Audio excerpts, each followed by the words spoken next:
Bismillahirrahmanirrahim. Kita lanjutkan yang minggu lalu ya, 183. Hari ini 185 tentang nuzulul Quran. A'udzubillahi minasyaitonirrajim. Syahrul Ramadhana.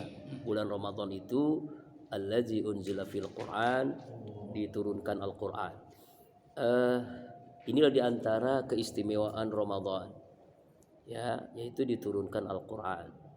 Yang membuat jadi istimewa Ramadan karena Quran yang menjadi petunjuk hidup kita diturunkan di bulan Ramadan. Kemudian ternyata bukan hanya Al-Quran.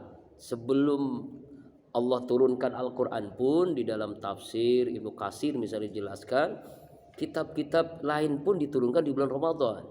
Kitab Taurat kepada Nabi Musa, kitab Zabur kepada Nabi Daud, kitab Injil kepada Nabi Isa pun diturunkan di bulan Ramadan.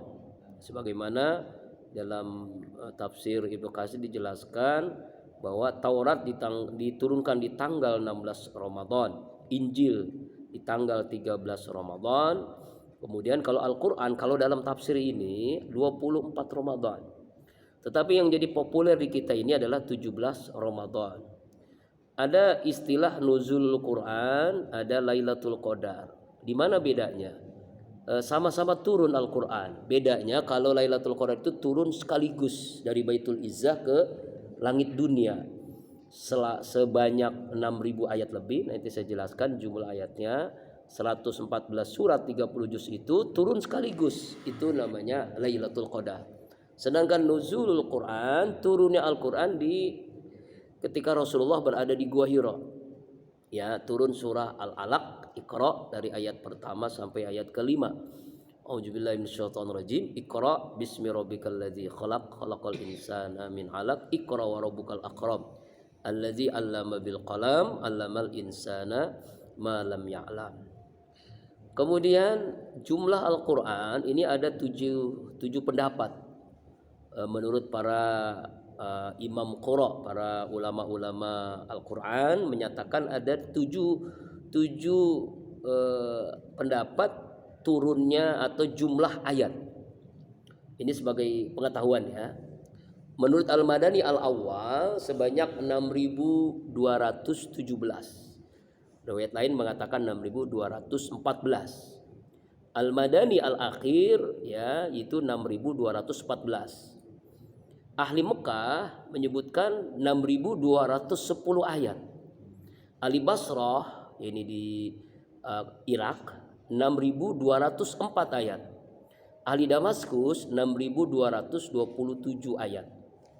Al-Humusi 6.232. Ahli Kufah 6.236. Jadi yang mengatakan 6.666 itu nah yang benar yang mana? Semuanya benar.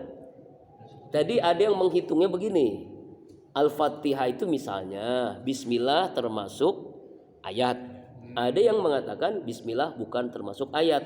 Dari surah Al-Fatihah hanya pemisah. Jadi bedanya di situ, jadi mempengaruhi jumlah ayat. Nah, tetapi mushaf standar Indonesia ini sebanyak 6.236 ya. Standar Indonesia yang Bapak pegang nih ini 6.236.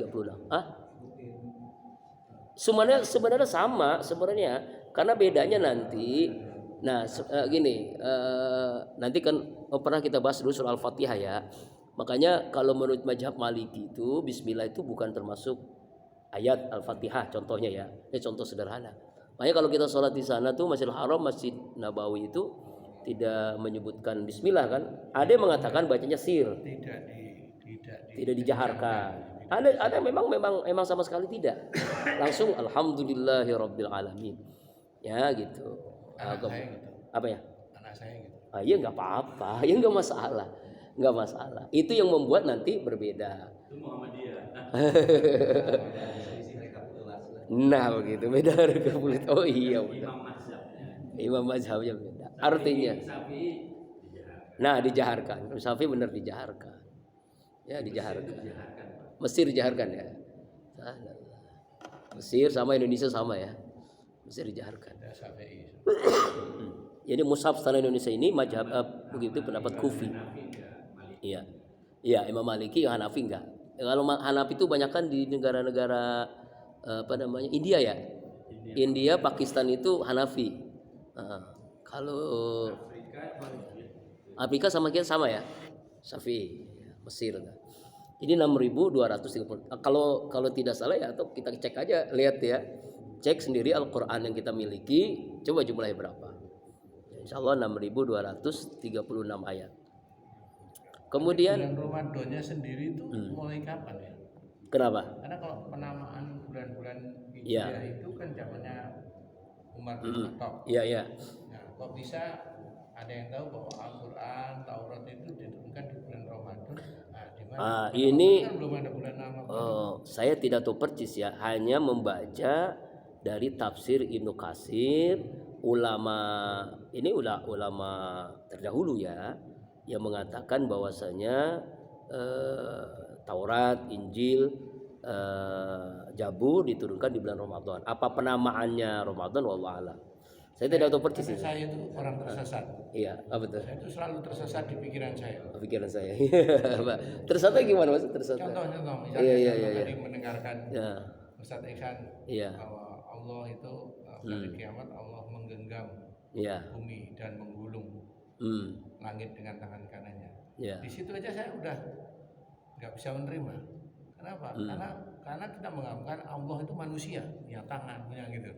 Dan Allah itu bukan manusia. Nah, seperti itu. Yang gitu-gitu tuh di otak saya itu akhirnya nggak masuk gitu kan. Oh, begitu. Nah, sering kali misalnya tadi ada 70 gimana? cahaya. Kalau kita mendekatinya saja itu bahkan. Inilah pentingnya ilmu hadis. Iya, makanya hadisnya saya dengar tapi enggak, maksud saya iya saya paham. Hadis itu kan ada kategori, ada sahih, ada hasan, ada doib, ada maudhu, ada yang palsu.